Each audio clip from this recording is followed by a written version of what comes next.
I am Lizzy with Long Distance Gamers. We are a group of friends who play games remotely due to living in different states. Today I am talking about Pandemic Hot Zone Europe. This is currently on pre-order right now. I of course pre-ordered my copy. I am anticipating it and I cannot wait to get my hands on it. So I have been looking up information and I just want to kind of gather some thoughts on what I have seen so far. So for starters, we do have this website, which I will have a link in the comment, that you can go ahead and pre-order. It kind of goes through what the game is. You can see the nice little map. You see all the 4 characters. So we have the pilot, which is essentially the same as normal base Pandemic pilot. However, you just get to move one less space. So it's, a smaller map. So pretty much the same. Quarantine Specialist, same power. You have the Virologist over here, which is the same as well. And then the Containment Specialist, which is essentially the same power as well. And then you can, of course, combine this with the North America version. This version, though, it will have these mutation cards, which I will get to in a tiny bit. And, of course, events. And we have, of course, more information. And we can go further down if we want to. So, something about the characters that I want to talk about. So, the Quarantine Specialist, because the board is smaller, you actually have a better power with her.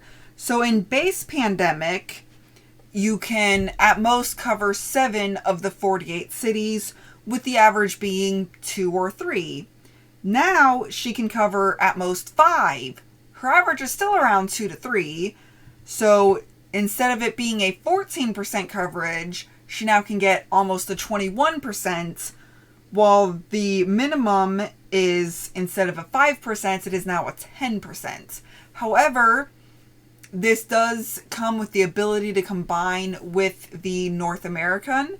So if you combine it with that one, she actually is worse than base Pandemic, because then she can only cover a maximum of 5 out of the 48 cities, and so then her maximum drops to the 10%, while the average still ranges around the 5%.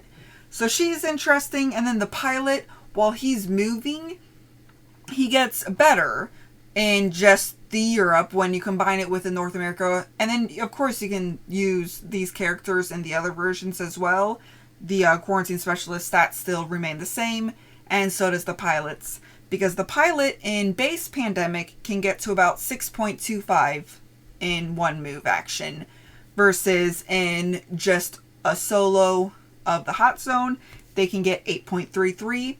However, if you do combine those two, it then drops to a 4.16% of the map. So the percentages are better if you're just playing this one map. However, it gets worse when you combine the two.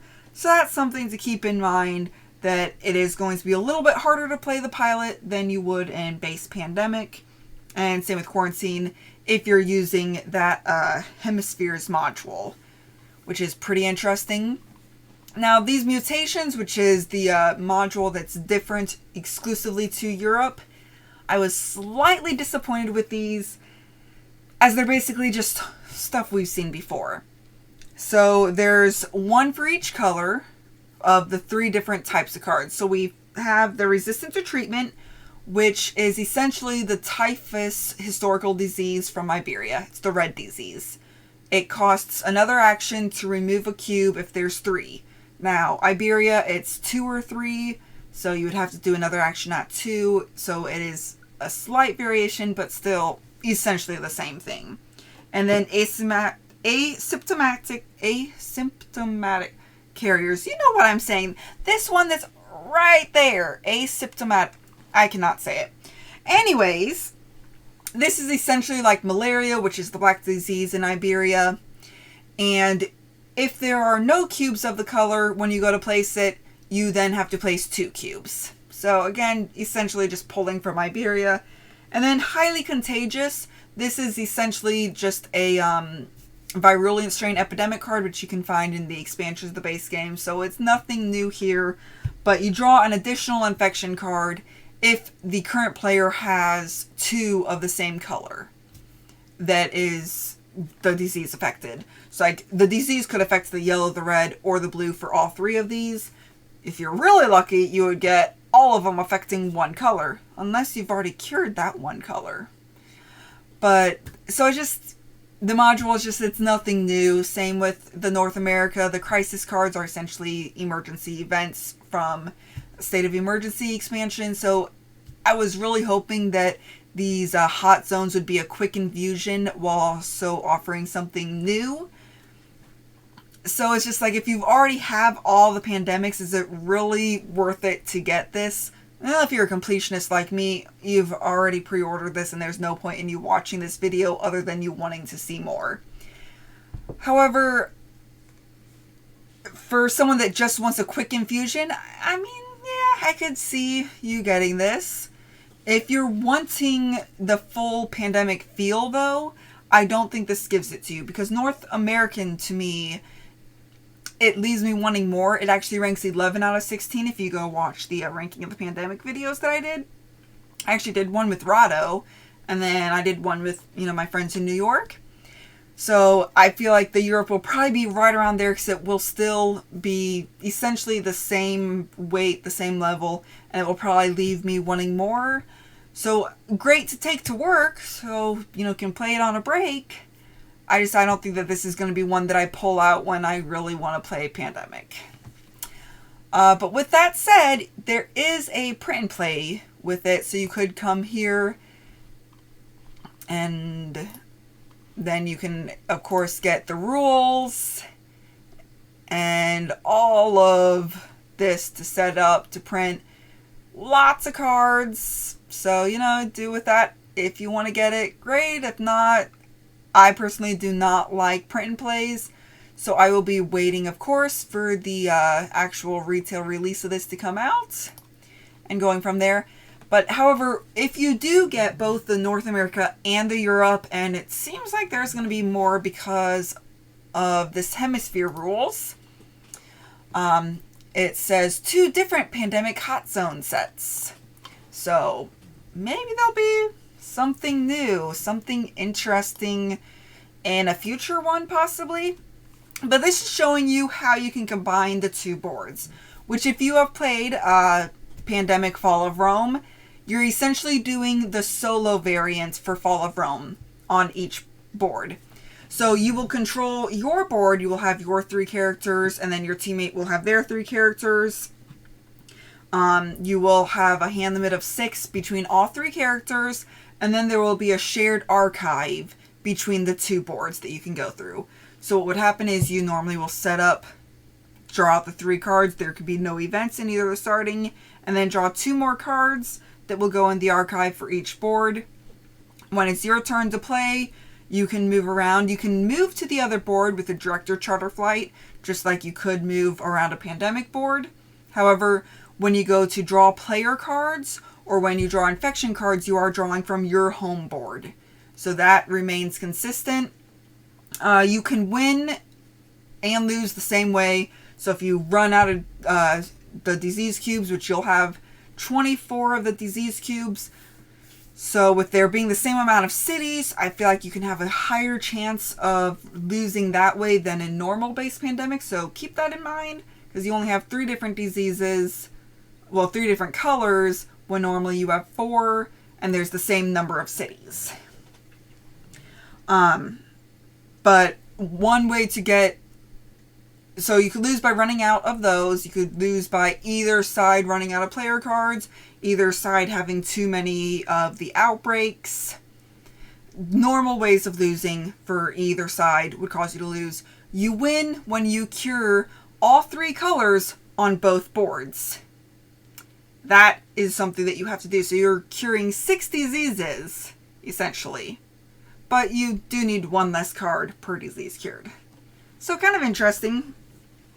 So that archive that I was talking about, you can put cards in and take cards out, because your hand limit is only going to be 6 cards amongst 3 players. So that is going to fill up really fast. And if you played the Fall of Rome variant, solo variant, you need to utilize that side panel. So how you can get cards in is if you're on the board that the card applies to, you have to be in that city.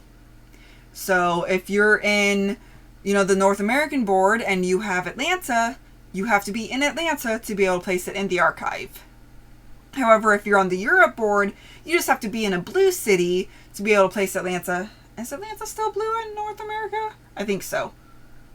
But whatever color, you just have to be in the same color on the other side of the board, and then you could place it in the archive or get it out with using the same rules. If you're on the board that has the city on it, you have to be in the city. If it's a city on the other board, you just have to match the color.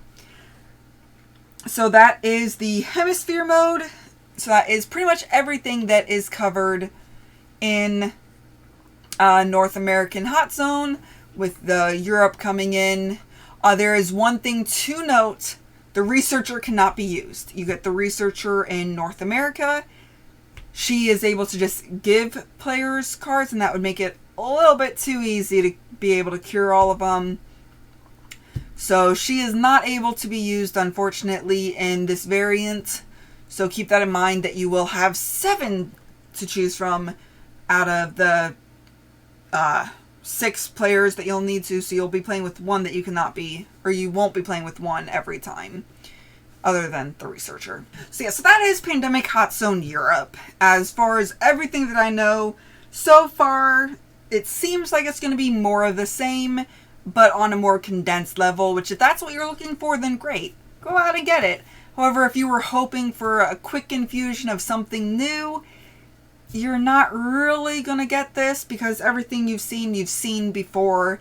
If you are a fan of the entire series, there's nothing here that I have not seen. Even with the Hemisphere mode, which is, 2 boards interacting, you're still playing with the Fall of Rome solo variant. You have another player with you. So there is that. So just keep that in mind. If you want to get it, go out, get it. Hopefully it interests you. If not, well, maybe next time. But until next time, just remember to have fun, be present, and be you. Thank you all for watching. If you have any questions or comments, feel free to reach out to us. We would love to hear from you. Also, if you find value in our content, please like, comment, or subscribe. Let a friend or family member know that we exist. Help us spread our channel and bring remote gaming to a table near you. Thank you very much, and have a great day.